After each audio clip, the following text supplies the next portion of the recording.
The morning light filtered through my apartment window like watercolor bleeding into paper. Soft, diffused, painting everything in muted golds and grays.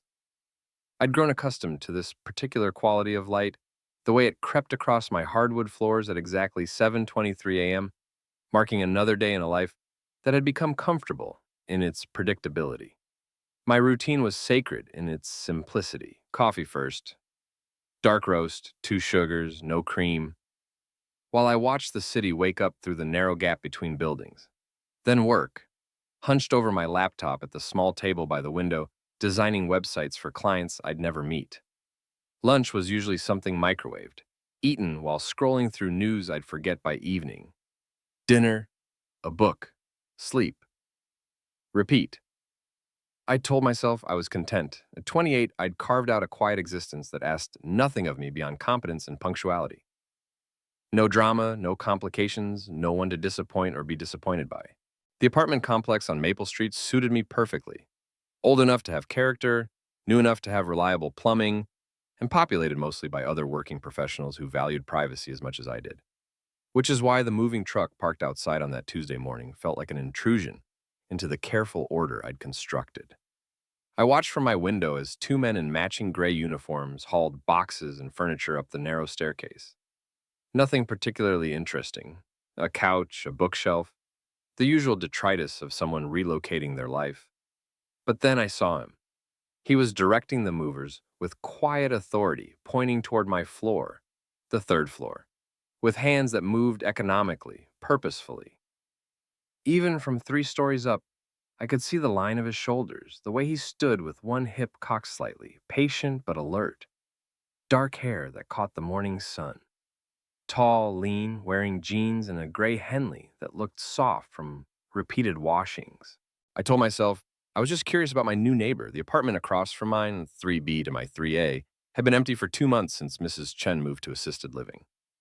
But I found myself lingering at the window longer than necessary, watching as he disappeared into the building with the movers trailing behind him. The sound of footsteps in the hallway, muffled voices, the occasional thud of furniture being maneuvered through doorways, it all felt strangely intimate. Someone new was creating a home just 20 feet from where I slept each night. I tried to return to my work, but concentration eluded me. Every sound from across the hall drew my attention.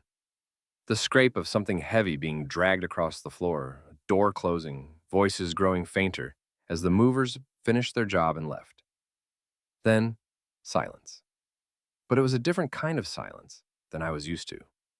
Before, the hallway held the hollow quiet of an empty space. Now it thrummed with potential, with the knowledge that someone else was there, settling into their own routines, unpacking their own life.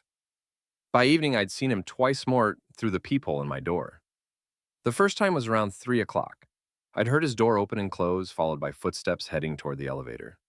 Some impulse I couldn't quite name made me rise from my desk and cross to the door. The peephole gave me a fisheye view of the hallway, distorted but clear enough. He was walking away from me, toward the elevators, and I had a moment to study the breadth of his shoulders, the easy way he moved. Dark jeans, a different shirt now. Navy blue, sleeves pushed up to his elbows. There was something graceful about his gait, unhurried but purposeful. I should have looked away, should have returned to my work. Instead, I found myself holding my breath, waiting to see if he'd turn around. He didn't. The second time was just after 6, when I heard his door again. This time, when I looked through the peephole, he was coming toward my door from the elevator, carrying what looked like takeout bags. Chinese food from the white containers I could glimpse through the plastic.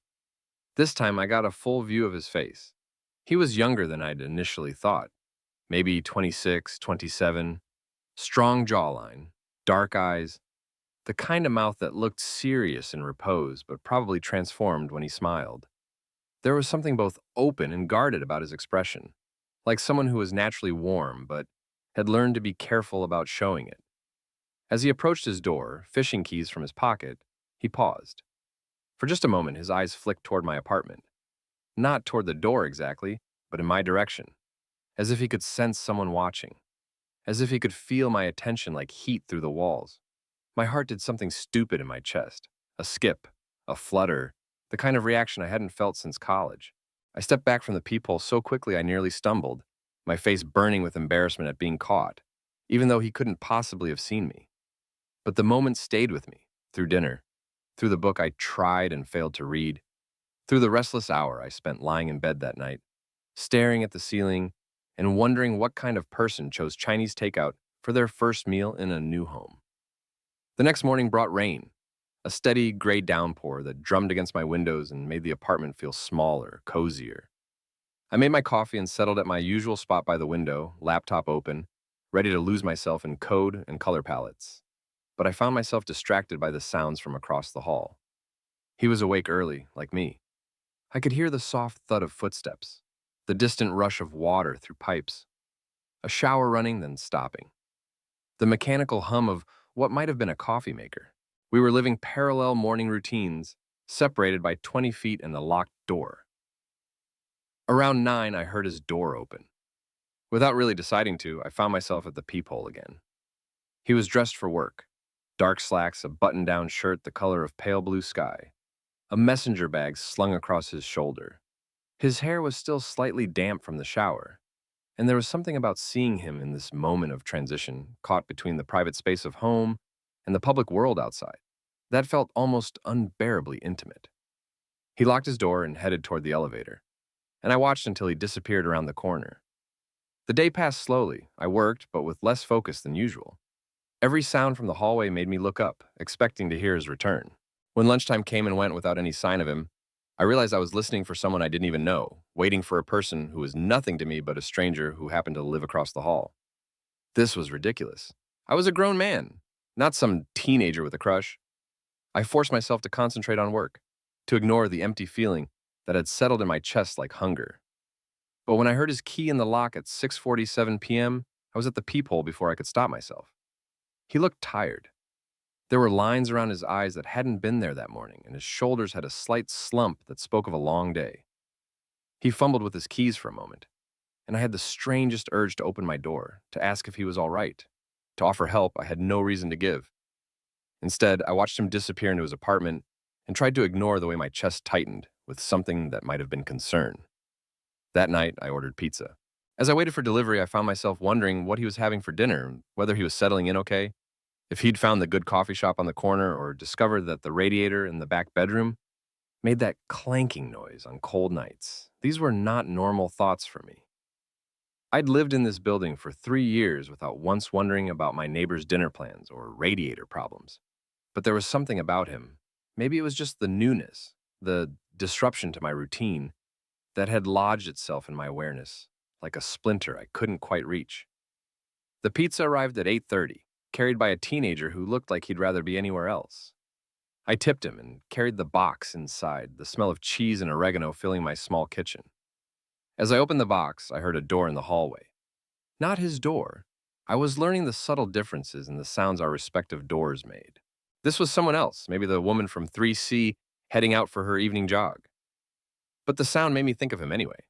Made me wonder if he could smell the pizza through our shared walls, if it reminded him of late nights in college or Sunday dinners with family or some other life I knew nothing about.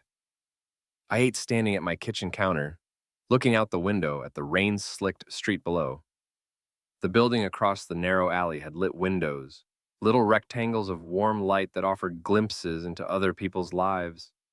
A woman reading in an armchair, a man washing dishes, a couple sharing a bottle of wine, all of them together, all of them connected to someone else. The thought came unbidden and sat heavy in my stomach alongside the pizza.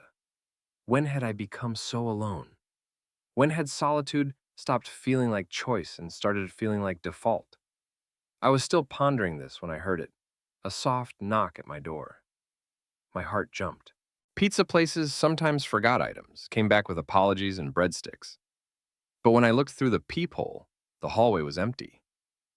I unlocked the door and peered out. Nothing. No one. But as I started to close the door, I saw it. A small white envelope on the floor, just outside my threshold. My name was written on it in careful script, 3A. I picked up the envelope and looked around the hallway again. Still empty. Whoever had left it was gone, vanished as quietly as they'd come. Back inside, I turned the envelope over in my hands. The paper was thick, expensive, the kind of stationery that suggested someone who took care with small gestures. Inside was a single sheet of paper with a brief note. Welcome to the building. I hope the radiator in the back bedroom doesn't keep you awake. I learned that trick with the wrench from Mrs. Chen. If you need anything, I'm across the hall. 3A. I read it twice, then a third time. The handwriting was the same careful script as on the envelope, each letter formed with precision.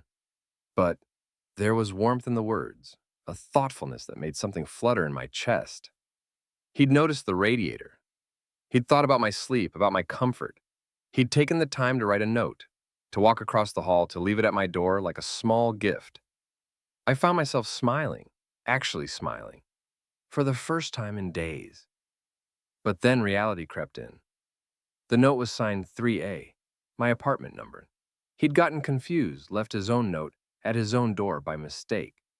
The greeting was meant for him, not from him. The smile faded. Of course, I was the new neighbor in this scenario. Even though I'd been here for 3 years, he was being welcoming, and I was, what? Lurking behind my peephole? Building fantasies about a stranger's kindness? I folded the note carefully and set it on my kitchen counter. Tomorrow, I'd return it. Explain the mistake. Maybe introduce myself properly. But that night, as I lay in bed listening to the rain, I found myself thinking about his handwriting. The way he dotted his E's, the slight slant to his letters, the care he'd taken with a simple welcome note for someone he didn't even know. If you need anything, I'm across the hall. The words echoed in the darkness, and for the first time in a long time, I fell asleep thinking about not being alone. The next morning dawned clear and bright, the rain having washed the world clean overnight. I woke earlier than usual, my internal clock disrupted by dreams I couldn't quite remember, but that left me feeling restless, anticipatory.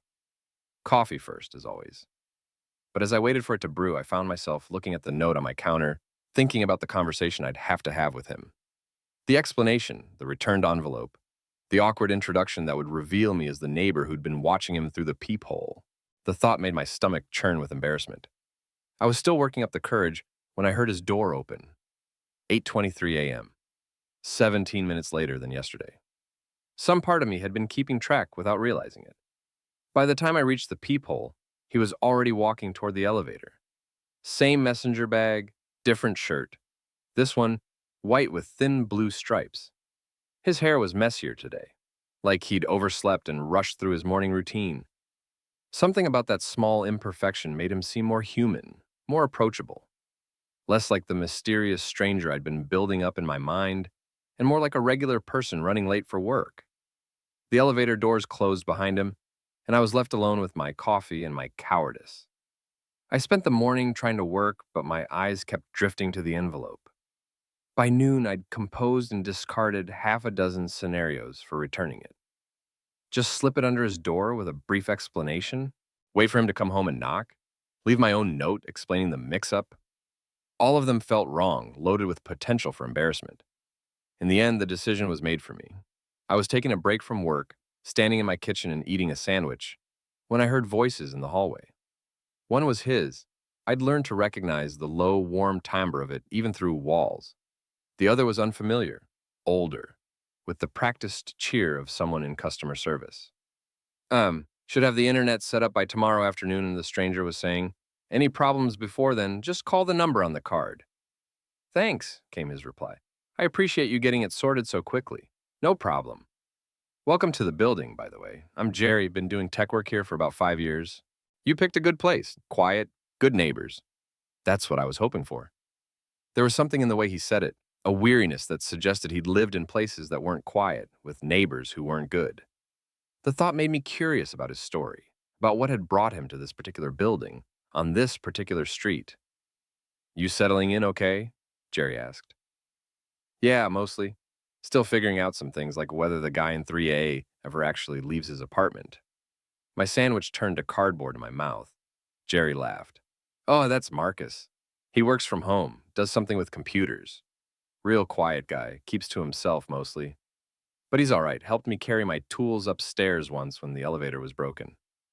Marcus, he repeated, and something about the way he said my name made my skin prickle with awareness. Good to know. You two met yet? Not officially. There was a pause, and I found myself holding my breath, waiting for whatever came next.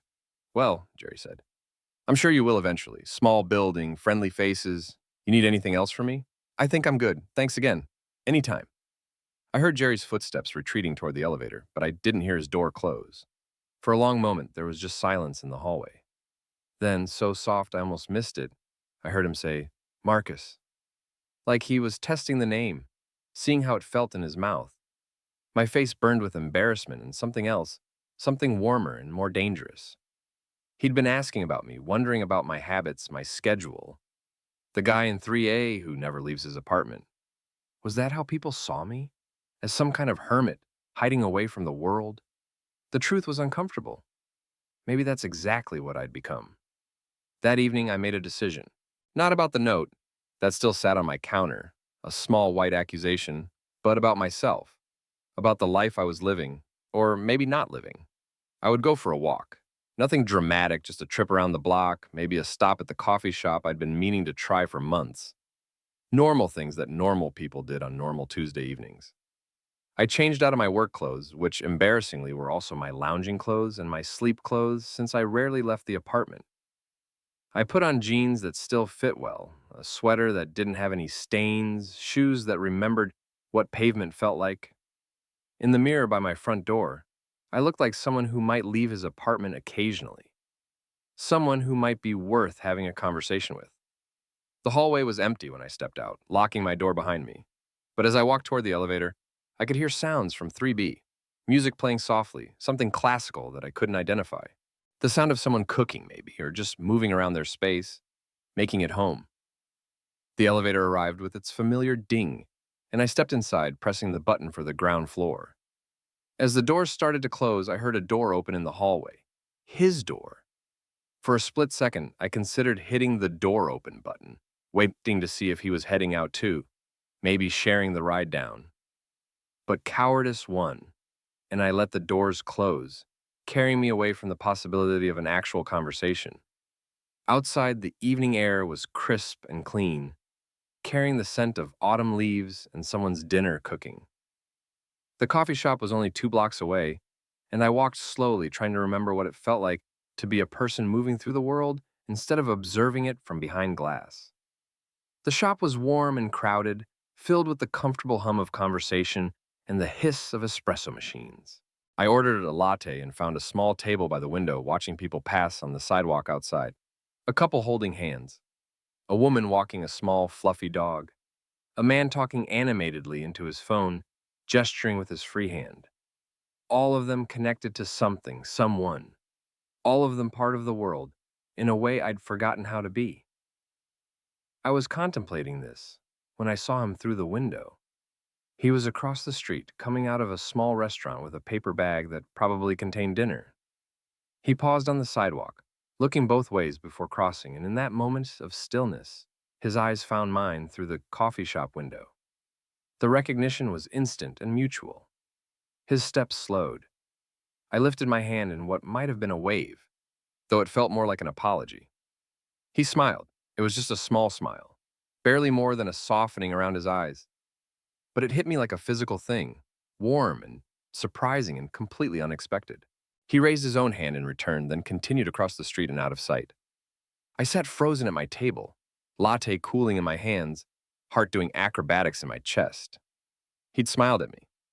At me, specifically, not at some generic neighborly acknowledgement, but at Marcus from 3A, the guy who never leaves his apartment. There had been recognition in that smile and something else. Something that might have been pleased surprise. The walk home passed in a blur. I was hyper-aware of every step, every breath, every beat of my heart. By the time I reached our building, I'd replayed the moment through the coffee shop window a dozen times, analyzing every detail, every possible meaning. In the elevator, I caught sight of myself in the polished steel doors. I looked different, more alive maybe. Less like someone hiding from the world and more like someone who might be worth finding. The hallway was quiet when the doors opened, but I could see light under his door, could hear the faint sound of that same classical music.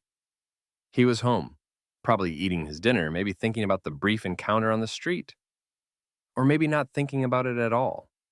Maybe it had been nothing more than neighborly politeness, and I was reading far too much into a simple smile. I unlocked my door and stepped inside, but instead of immediately closing it behind me, I paused. The note was still on my kitchen counter, still waiting to be returned. Maybe this was the moment, while the memory of his smile was still fresh, while I still felt like someone who might be brave enough for a simple conversation.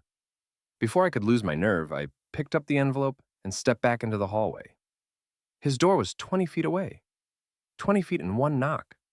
One brief conversation, one returned note, one moment of normal human interaction. I was halfway there when his door opened. He stepped out, probably heading for the trash chute at the end of the hall, carrying a small bag in one hand. He was wearing jeans and a gray t-shirt, barefoot, his hair mussed like he'd been running his fingers through it.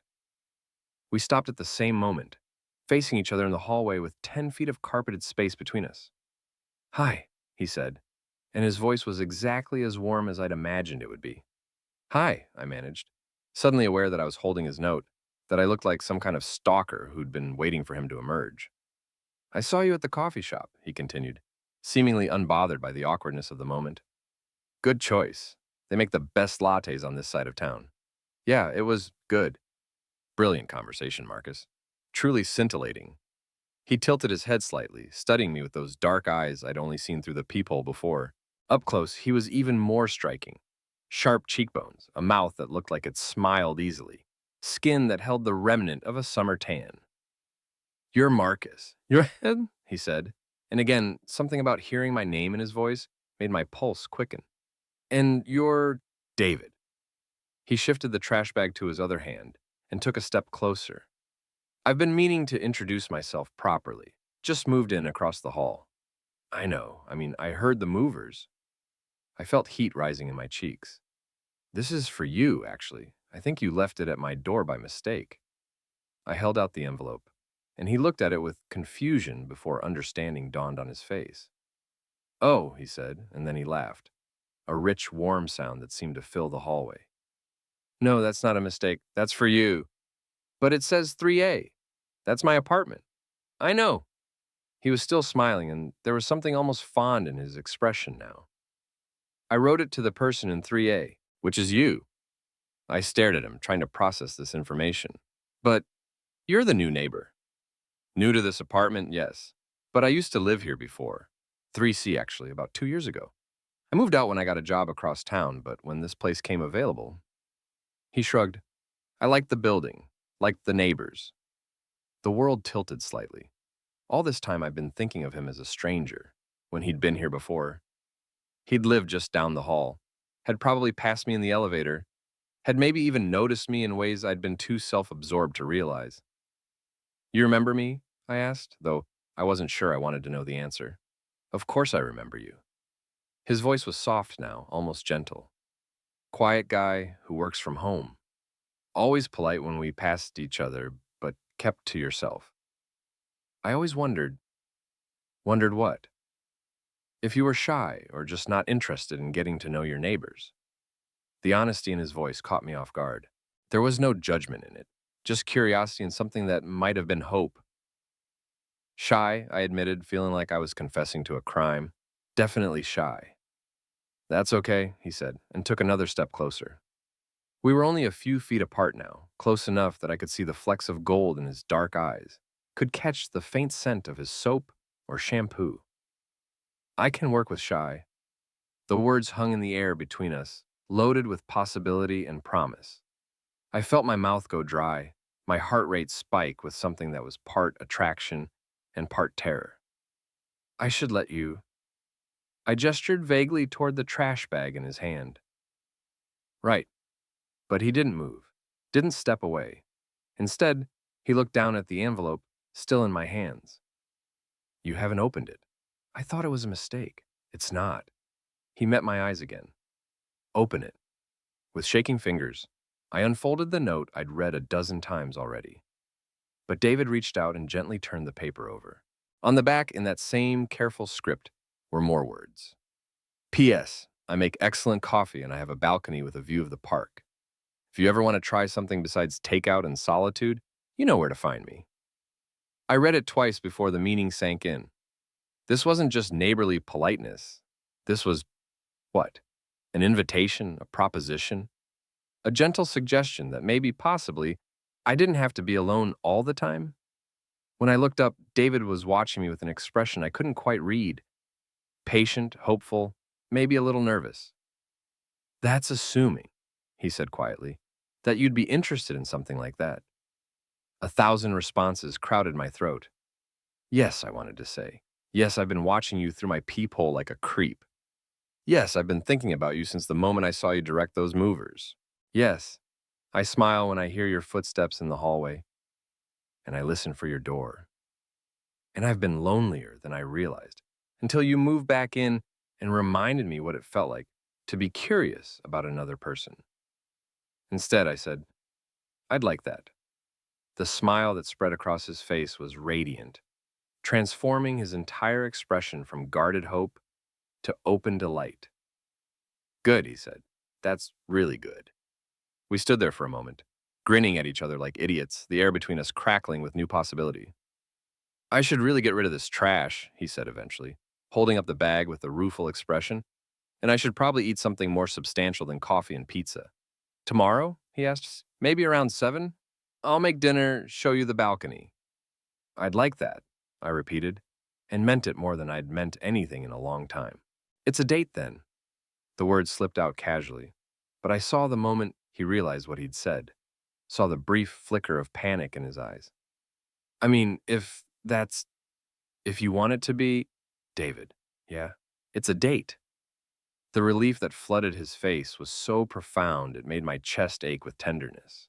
Whatever this was between us, whatever had been building through glances and notes and careful observation, it wasn't one-sided. He'd been hoping too, watching too, wondering what it would be like to bridge the gap between solitude and connection. Tomorrow, he said again, like he was making sure it was real. Tomorrow.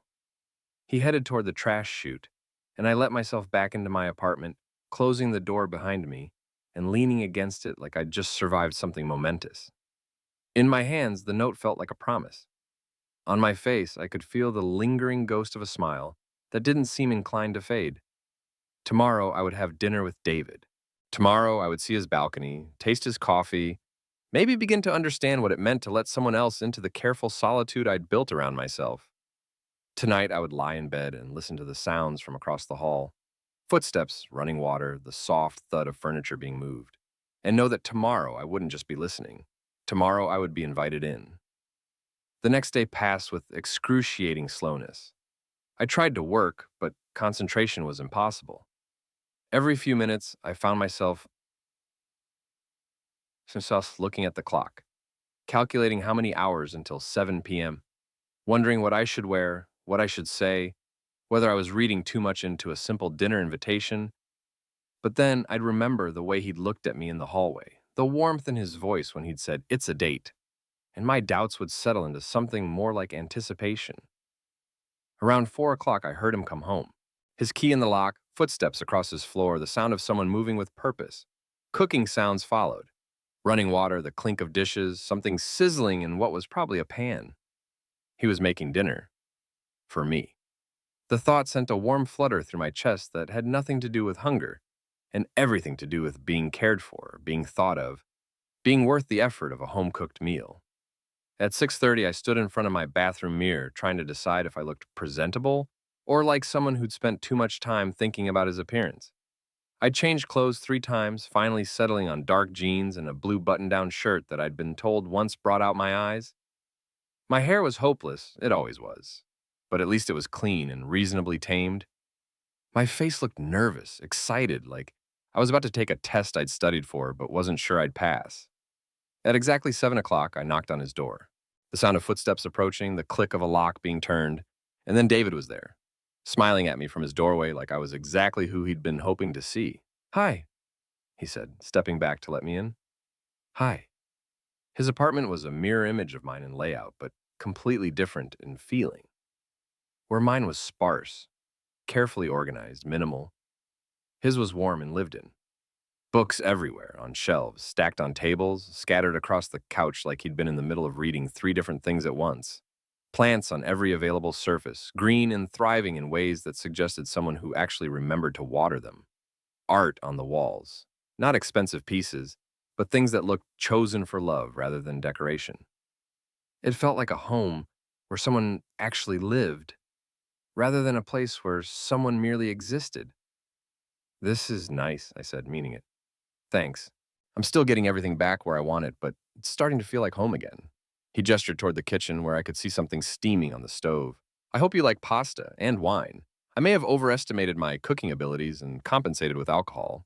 I like both. Good. He looked relieved, like he'd been genuinely worried about my dietary preferences. Come on, I'll show you the balcony. He led me through the living room to a set of French doors I hadn't noticed at first. They opened onto a small balcony that was barely big enough for two chairs and a tiny table. But the view was exactly what he'd promised. A perfect sightline to the park across the street, where the trees were just beginning to turn autumn colors. This is why I wanted this specific apartment back, he said, settling into one of the chairs and gesturing for me to take the other. The balcony in 3C faces the alley. This one faces life. I sat down beside him, our chairs close enough that our knees almost touched, and looked out at the view. The park was busy with evening activity, people walking dogs, joggers following the winding paths, a couple sharing a picnic on the grass. It's beautiful, I said. I used to sit out here in the mornings before work, David continued, just for 10 minutes watching people start their day. It made me feel connected, I guess, like I was part of something bigger than just my own routine. Understood what he meant. From my own window, I watched the world too, but from a distance, like a spectator rather than a participant. This felt different, closer, more immediate. What made you move back? I asked. He was quiet for a moment, looking out at the park with an expression that had gone thoughtful and slightly sad. The job across town didn't work out the way I'd hoped, he said eventually. And the apartment there was lonely, modern, efficient, everything I thought I wanted. But it never felt like home. I realized I'd been happier here, even in the smaller space. Because of the balcony? Partly. He turned to look at me, and there was something in his eyes that made my breath catch. But also because of the people, the sense of community, even if it was quiet community, even if we mostly just nodded to each other in the hallways. Something in his tone suggested there was more to the story, but before I could ask, he was standing up, brushing off his jeans with hands that seemed slightly nervous. I should check on dinner, he said. Make sure I'm not burning our first date meal. First date. The word sent a thrill through me that was part excitement, part terror. Can I help with anything? I asked, following him back inside. Just keep me company. I cook better when I'm not alone with my thoughts. The kitchen was small, like mine, but he'd made it feel welcoming with warm light and the kind of organized chaos that spoke of someone who actually enjoyed cooking. He moved around the space with easy familiarity, stirring something that smelled like garlic and herbs, checking on bread that was warming in the oven. So, he said, not looking at me as he worked, what do you do? I know Jerry said something about computers, but that covers a lot of territory. Web design mostly, some app development. I work with small businesses, freelancers, people who need websites but don't have the budget for big agencies. That sounds interesting. Do you like it? I considered the question. It wasn't one people asked very often, and I wasn't sure I'd ever really thought about the answer. I'm good at it, I said finally, and it's solitary work, which suits me, and I like the problem-solving aspect, taking someone's vision and figuring out how to make it work technically. But do you like it? He pressed, glancing at me with curious eyes. The question hung in the air between us, more complex than it seemed. I found myself thinking about mornings spent alone at my computer, the satisfaction of clean code, the isolation that had once felt like freedom, but now seemed more like hiding. I thought I did, I said slowly. But lately, I've been wondering if I chose it because I enjoyed it or because it let me avoid things I was afraid of. He turned from the stove to look at me fully, and there was something in his expression that made me feel both exposed and understood. Like what? Like this, I said, gesturing between us. Like conversations with people I might actually care about. The words came out more honest than I'd intended, raw in a way that made me want to take them back. But David just nodded like he understood exactly what I meant. I know that feeling, he said quietly. It's easier to be alone than to risk being disappointed. or disappointing someone else. We looked at each other across his small kitchen, and I felt something shift between us. Some wall coming down, some guard being lowered. "Dinner's ready," he said finally, but his voice was softer now, more intimate somehow. He served pasta with some kind of cream sauce that tasted like herbs and wine and effort. We ate on his balcony, the city lights beginning to twinkle below us as the sun set. The conversation flowed easier now, moving from work to books to travel dreams to childhood stories. I learned that he'd grown up in Oregon, that he'd wanted to be a teacher before life pushed him toward marketing, that he read at least a book a week and had strong opinions about coffee that bordered on snobbery. He learned that I'd never lived anywhere but this city, that I'd studied computer science because I was good at math but had always secretly wanted to write, that I made excellent pancakes but terrible decisions about relationships. "Terrible how?" he asked, refilling our wine glasses as the evening air grew cooler. "I have a habit of choosing people who don't actually want to know me," I said, surprised by my own honesty. "People who like the idea of a quiet, uncomplicated boyfriend but get bored when they realize that's all I am. That's not all you are." The certainty in his voice caught me off guard. "How do you know?" "Because you're here," he said simply. "Because you noticed I was asking about you. Because you wrote me a note welcoming me to the building, even though you thought I was a stranger." "I didn't write you a note." He smiled, reaching into his pocket and pulling out a folded piece of paper. "You left this under my door yesterday morning." I unfolded it, confused, and saw my own handwriting. "Welcome to the building. The coffee shop on the corner is excellent, and the Thai place delivers until midnight. 3A. I stared at the note, having no memory of writing it. Then, slowly, the memory came back. Yesterday morning, after I'd watched him leave for work, I'd felt that strange urge to reach out, to make some kind of connection. I'd written the note without really thinking, then apparently delivered it without remembering. "I was half asleep," I said, embarrassed. "I don't even remember." "It was kind," he said, thoughtful. It made me think maybe the quiet guy across the hall was someone I'd like to know. We were sitting close enough that I could see the way the evening light caught in his eyes, could smell the faint scent of his cologne mixing with the cooling air. There was something building between us, something that felt both inevitable and terrifying. "David," I started, then stopped, not sure what I wanted to say. "Yeah? Why did you really move back here?" He was quiet for a long moment, looking out at the park where couples walked hand in hand and families played on the grass. "Honestly," he said finally, "I missed you." The words hit me like a physical blow, unexpected and profound. "You missed me? But we barely knew each other." "I missed seeing you in the hallways. I missed wondering about you. There was something about the way you'd smile when we passed each other, like you were surprised by your own friendliness. It made me want to know what you were thinking." I felt heat rise in my cheeks. "I thought you barely noticed me." "I noticed everything," he said quietly. "The way you always carried your coffee in the same blue mug. How you'd pause at the mailboxes, like you were hoping for something good but not expecting it. The fact that you never seemed to have visitors, but there was music playing in your apartment most evenings." The intimacy of his observations made my chest tight with emotion. He'd been watching me the same way I'd been watching him, collecting small details, building a picture of someone he wanted to understand. "I thought I was invisible," I admitted. "You were never invisible to me." The words hung between us as darkness settled over the city. The balcony felt smaller somehow, more intimate, like the rest of the world had receded and left just the two of us, suspended in this moment.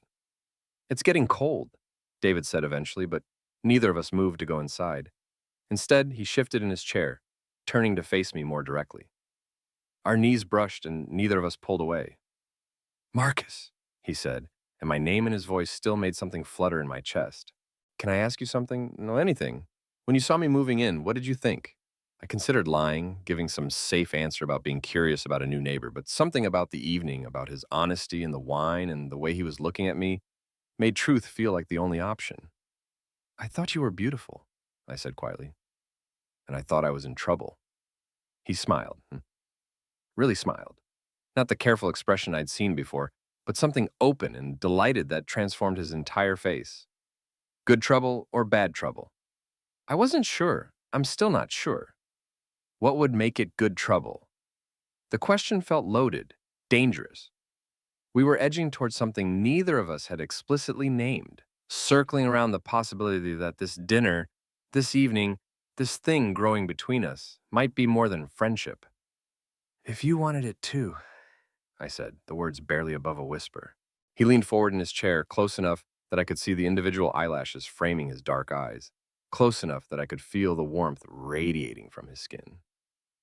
I want it too, he said simply. For a moment, we just looked at each other. The city buzzed below us, cars and voices, and the distant sound of music from someone's open window. But on the balcony, everything was still, suspended, waiting. What happens now? I asked. I don't know, he said. But I know I don't want this evening to end. Neither did I. I wanted to sit here forever, close enough to touch, but not quite touching, balanced on the edge of something that felt like it could change everything. But eventually, the night air grew too cold to ignore, and we reluctantly moved back inside. David made coffee. Excellent coffee, as promised, and we settled on his couch, the comfortable distance of the balcony replaced by the electric proximity of shared cushions. Tell me something, he said, curling into the corner of the couch and turning to face me. Something you've never told anyone else. The request should have made me nervous, but instead I felt that same strange courage that had carried me through the evening. I used to write, I said.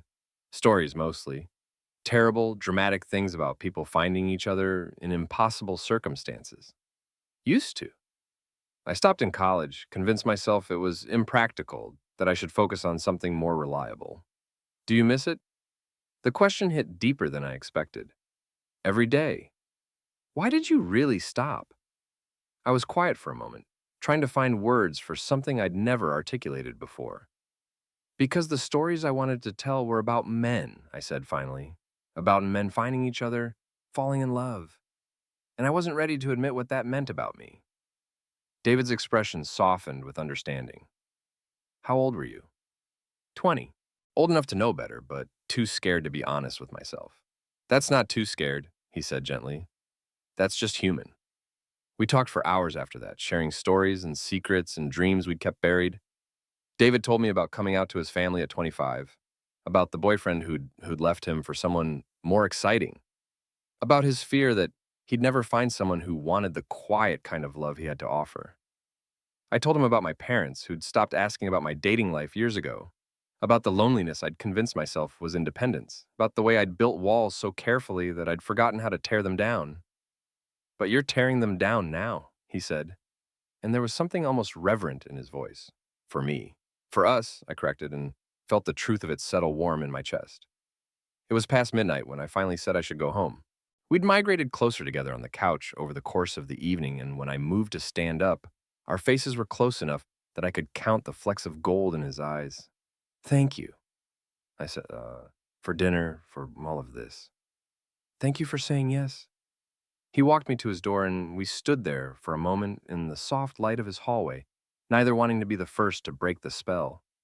Same time tomorrow? He asked, and there was hope and uncertainty in equal measure in his voice. I'd like that. Good. He smiled, but there was something else in his expression now, something that made my breath catch. Marcus? Yeah? Instead of answering, he stepped closer, close enough that I could feel his breath on my face, could see the way his eyes had gone soft and dark. Is this okay? He whispered. I nodded, not trusting my voice. His hand came up to cup my face, thumb brushing across my cheekbone with infinite gentleness. For a moment, we just stood there, breathing the same air, balanced on the precipice of something that would change everything. Then his lips touched mine. It was soft, careful, questioning, a whisper of contact that somehow contained entire conversation. All the watching and wondering, all the careful distance and growing closeness, all the hope and fear and possibility that had been building between us. When we broke apart, it was only by inches. His forehead rested against mine, and I could feel his smile more than see it. Good trouble? He asked. The best kind, I managed. He kissed me again, still soft but with more certainty this time, and I felt something fundamental shift inside me. Some locked door swinging open, some light flooding into spaces that had been dark for too long. When we finally separated, I felt dizzy, unmoored, like the world had tilted and I was still finding my balance. Tomorrow, he said, and it sounded like a promise. Tomorrow, I let myself into my apartment and stood with my back against the door, heart pounding, fingers touching my lips where I could still feel the ghost of his kiss. Through the walls, I could hear him moving around his apartment, getting ready for bed. Normal sounds, running water, a door closing, footsteps across the floor. But they felt different now, intimate, in a way they'd never been before. I belonged to those sounds now, in some small way, and he belonged to mine. That night, I lay in bed and listened to the building settle around us. For the first time in longer than I could remember, the silence didn't feel empty. It felt full of possibility. Part 2. 3 weeks later, I stood at my door, hand raised to knock, when I heard David's voice from the other side. Just leave it by the door, thanks. But when I opened the door, expecting to find a delivery bag, David was standing there instead, hands empty, expression unreadable, in the hallway light. I think we should talk, he said, his voice low, unsure but steady. My heart stuttered against my ribs. 3 weeks of careful dinners, of conversations that danced around the edges of something bigger, of goodnight kisses that left me aching for more. 3 weeks of thinking we were building towards something, only to have him standing at my door, looking like he was about to deliver bad news. I opened the door fully, stepping back to let him in. Whatever this was, I was unwilling to pretend there was nothing between us anymore. Okay, I said, though the word came out rough around the edges. Let's talk. David stepped into my apartment and I closed the door behind him, sealing us into the space that had become both sanctuary and prison over the past few years. He looked around with the same careful attention he'd paid to everything since moving back, taking in details I'd stopped noticing. The precisely arranged furniture, the books organized by color rather than content, the complete absence of anything personal or revealing. You want coffee? I asked. Because I needed something to do with my hands, some ordinary action to counteract the extraordinary feeling that everything was about to change. No, he said, then reconsidered. Actually, yes, if you're making some. I moved to the kitchen, grateful for the ritual of measuring grounds and adding water, for the familiar sounds that filled the silence stretching between us. But I could feel David watching me, could sense the weight of whatever he'd come here to say pressing against the careful normalcy of the moment. Marcus, he said finally, and something in his tone made me turn around. He was standing by my kitchen counter, hands pressed flat against the surface, shoulders tense with whatever internal battle he was fighting. In the warm light of my kitchen, he looked both familiar and strange. This man I'd been learning by degrees, now suddenly unknowable again. I've felt... He stopped, shook his head, started over. Since you moved in, no, since I moved back, I've felt something. Something I wasn't expecting. The coffee maker gurgled behind me, filling the silence, while I tried to process his words. He was looking at me with an intensity that made my skin feel too tight, like he was trying to read something written in a language he didn't quite understand. Me too, I said quietly. The admission hung in the air between us, simple and profound. 3 weeks of careful dancing around the truth, and there it was, laid bare in 2 words. David's hands shifted on the counter, fingers spreading wide before curling into loose fists. I keep thinking about that first night, about how easy it felt to talk to you, to be with you, and then I think about how careful we've been since then, how polite. I knew what he meant. After that first kiss, something had shifted between us, not in a bad way, but in a way that made us both more cautious. As if we'd glimpsed something so precious, we were afraid to touch it too directly, afraid we might break it with clumsy handling. I've been scared, I admitted. Of what? Of wanting too much, of assuming this meant more to you than it does. Something flickered across his face. Surprise, maybe, or recognition. He pushed away from the counter, taking a step closer to where I stood by the coffee maker. What if it means everything to me? He asked. The words hit me like a physical blow, stealing my breath and making my knees feel unsteady. I gripped the edge of the counter behind me, using it as an anchor while the world rearranged itself around this new possibility.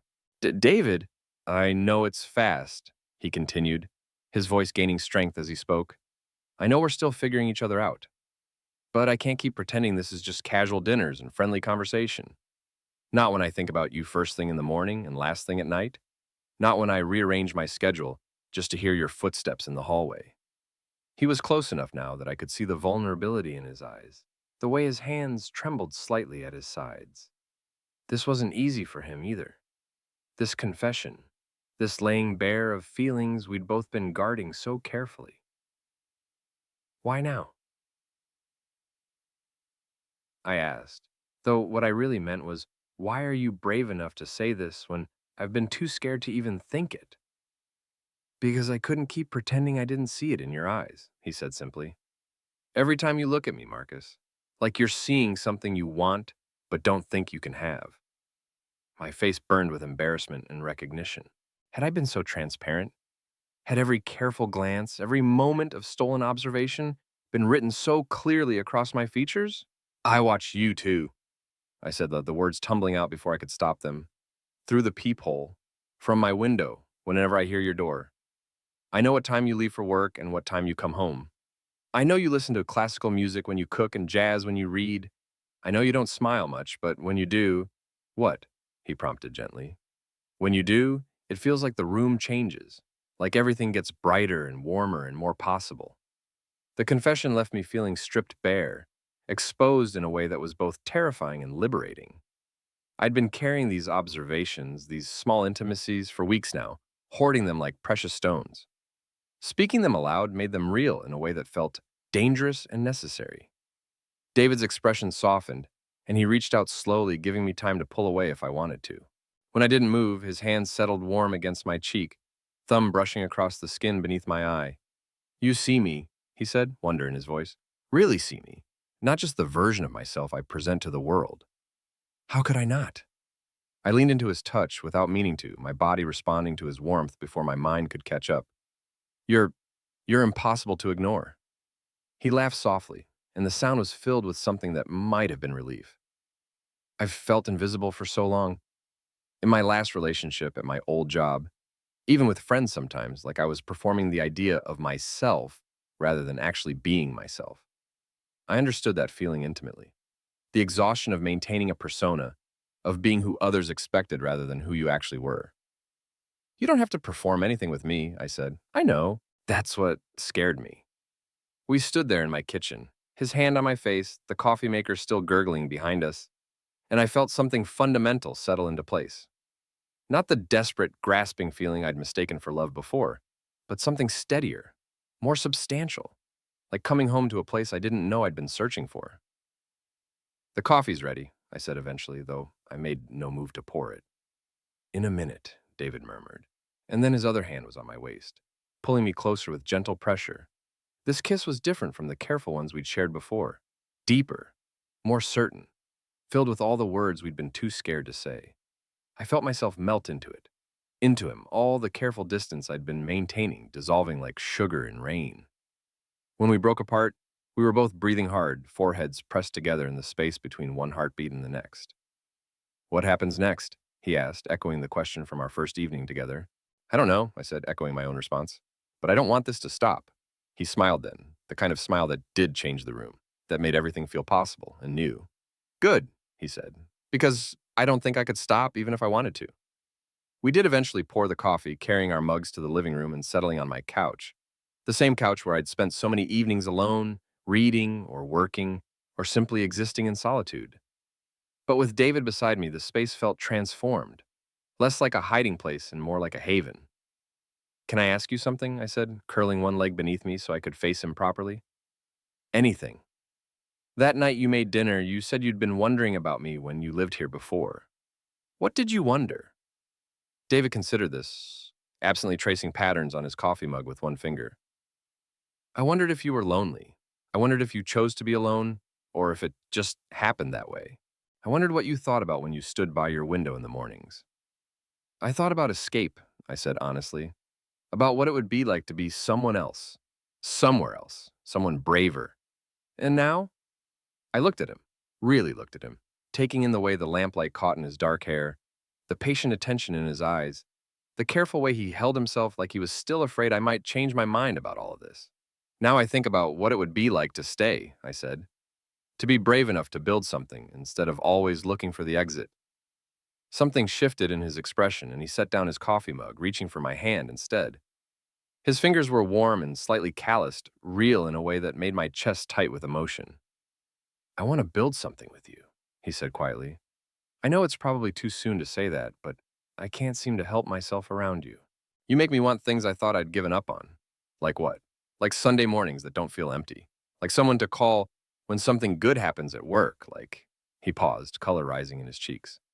Like someone who knows how I take my coffee and remembers to ask about my day. These were small things, ordinary things, but they felt enormous in the context of the careful solitude we'd both been maintaining. The idea of sharing daily rhythms with someone, of being known in all the small, mundane ways that made up a life, it was both thrilling and terrifying. I don't know how to do this, I admitted. The building something part. I'm good at self-sufficiency, not so good at us. Neither am I, David said, but I want to learn if you want to learn with me. I thought about the past 3 weeks, the way anticipation had replaced routine, how the sound of his footsteps in the hallway had become something I looked forward to rather than just noticed. I thought about the careful consideration he brought to everything, from cooking dinner to choosing words, and how safe that made me feel. I want to learn, said Tayin. Man, I said. He lifted our joined hands to his lips, pressing a soft kiss to my knuckles that made warmth spread through my entire body. So what do we do now? I asked. Do we make rules, set expectations, figure out what this is supposed to look like? David laughed, and the sound was lighter than I'd heard from him before, more carefree. How about we figure it out as we go? Make it up as we need to? That sounds terrifying. Yeah, he agreed, but also kind of wonderful. We talked until nearly 2 in the morning, sharing stories and fears and hopes with the kind of raw honesty that only seemed possible in the deep hours of night. David told me about his ex-boyfriend, who'd complained that David was too intense, too much, and had left him feeling like his capacity for love was somehow a flaw. I told him about my pattern of choosing people who kept me at arm's length, how I'd convinced myself that distance was safer than disappointment. Maybe we're both too much, David said, his thumb tracing circles on the back of my hand. Maybe that's why this works. Is that what this is? Too much? He considered the question seriously, and I loved that about him. The way he gave weight to things that mattered, even if they seemed small. It feels like exactly enough, he said finally, like I've been hungry without realizing it, and now I'm finally being fed. The metaphor should have been overwrought, but coming from him in the soft light of my living room with the city quiet around us, it felt like the most natural thing in the world. I should let you get some sleep, he said eventually, though neither of us moved to end the evening. You could stay, I said, the words slipping out before I could second guess them. I mean, it's late and you're just across the hall, but are you sure? I nodded, suddenly certain in a way I hadn't been about anything in years. I'm sure. He smiled, soft and wondering, like I'd offered him something precious. I'd like that. I gave him a toothbrush and a t-shirt that was too small for me, but would probably fit him better. While he got ready for bed, I stood in my bedroom and tried to process what was happening. This morning, I'd been a man who lived alone, who'd built his entire existence around solitude and self-sufficiency. Tonight, I was someone who shared his space, who wanted to wake up next to another person who was brave enough to want things he'd never thought he could have. When David emerged from the bathroom, hair damp and wearing my shirt, I felt something fundamental click into place. He looked like he belonged here, like my space had been waiting for him to complete it. We settled into bed with the careful politeness of people still learning each other's boundaries. But when I reached to turn off the bedside lamp, David's hand caught mine. Marcus? Yeah? Thank you for letting me stay. For all of this. In the darkness, I could just make out the shape of him beside me, could feel the warmth of his body, close enough to touch but not quite touching. Thank you for being brave enough to say something, I whispered back. I don't think I would have been. We got here eventually. He said. That's what matters. I lay awake for a long time after his breathing had evened out into sleep. Not from anxiety or restlessness, but from wonder. The weight of him beside me, the sound of another person breathing in my space, the knowledge that when morning came, I wouldn't wake up alone. It was almost too much to process. But there was something else, too. Something settling and right about having him there. Like my apartment had been holding its breath for months and could finally exhale. When I did finally drift off, it was to the sound of David's quiet breathing and the distant hum of the city beyond our windows. For the first time in years, falling asleep felt like coming home rather than disappearing from the world. I woke to sunlight streaming through windows I'd forgotten to cover and the sound of someone moving quietly in my kitchen. For a moment, Disorientation held me suspended between sleep and waking. This wasn't how mornings usually worked, wasn't the pattern of solitude I'd grown accustomed to. Then memory flooded back, and with it, a warm rush of contentment that felt entirely foreign. David was here. David had spent the night. David was, by the sound of things, making coffee in my kitchen like he belonged there. I found him standing by the counter, still wearing my t-shirt, hair mussed from sleep, holding two mugs and looking uncertain about something. "I hope you don't mind," he said when he saw me. "I couldn't figure out how to work your coffee maker, so I just made it the way I would at home." "I don't mind," I said, accepting the mug he offered. The coffee was different from how I usually made it, stronger, with some indefinable richness that spoke of better beans and more careful attention. It tasted like mornings that weren't solitary, like someone who cared about the details of comfort. We sat at my small kitchen table, and I tried to adjust to the strangeness of sharing morning space with another person. Not bad strange, just different, like learning a new language or hearing a familiar song in a different key. "Did you sleep okay?" David asked, and there was something tentative in his voice, like he was checking to make sure the previous night hadn't been a mistake. "Better than I have in months," I said truthfully. "You?" "Same." He smiled into his coffee mug. I forgot what it was like to not wake up alone. "How long since you lived with someone?" "2 years, since James and I broke up." His expression darkened slightly at the mention of his ex. "What about you?" "I've never lived with someone," I admitted, expecting to feel embarrassed by this confession. Instead, it just felt like another piece of information, another part of myself I was learning to share. Not romantically, anyway. I had roommates in college, but that was different. David nodded thoughtfully. "Are you worried about it? About this changing things between us?" The question was fair and necessary, but it surprised me how little anxiety it stirred up. A month ago, the thought of someone staying in my space overnight would have sent me into a spiral of worry about privacy and routine disruption. Now, looking at David across my kitchen table, rumpled and real and somehow essential, I felt only a quiet certainty. "I thought I would be," I said, "but mostly I'm just hoping you'll want to do it again." His smile was radiant, transforming his entire face from cautious to delighted. "I was hoping you'd say that." After breakfast, which David made because he claimed to have actual food in his apartment, as opposed to my collection of cereal and microwave meals, he went across the hall to shower and get ready for work. I watched him go with a strange mix of contentment and anticipation, like I was already looking forward to the moment he'd return. The day passed differently than usual. I worked, but with less focus and more frequent breaks to simply sit and process what had changed. Every sound from across the hall drew my attention. David getting ready for work, leaving for the day, the silence that followed. But it wasn't the hollow silence I was used to. It was expectant silence, pregnant with the knowledge that he'd be back, that this wasn't an ending, but an intermission.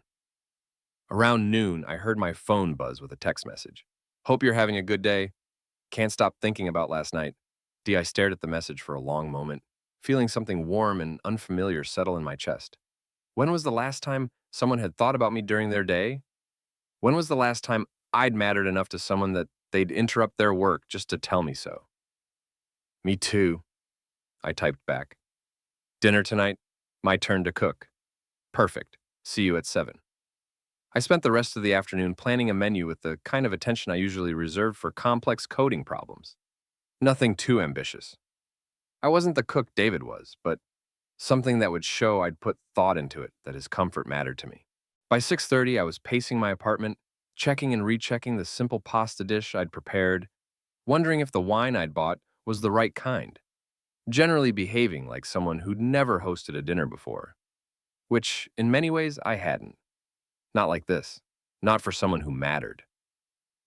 At exactly 7 o'clock, David knocked on my door. When I opened it, he was holding a small bouquet of flowers. Nothing elaborate, just some seasonal blooms from the market down the street, and wearing the kind of smile that made my heart do complicated things in my chest. "You didn't have to," I said, accepting the flowers with hands that trembled slightly. "I wanted to," he said simply.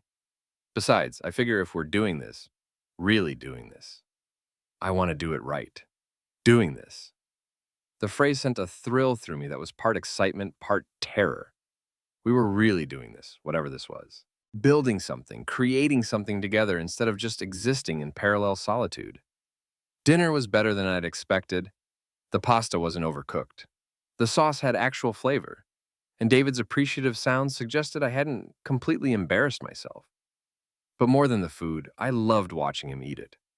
The way he savored each bite, the small sounds of pleasure he made, the grateful attention he paid to something I'd made for him. "This is really good," he said, and I could tell he wasn't just being polite. "Where did you learn to cook like this?" "YouTube, mostly," I admitted. I figured if I was going to live alone, I should probably learn to feed myself properly. "Well, you succeeded." He took another bite, thoughtful. "I like cooking for people, but I had forgotten how nice it is to have someone cook for you." There was something wistful,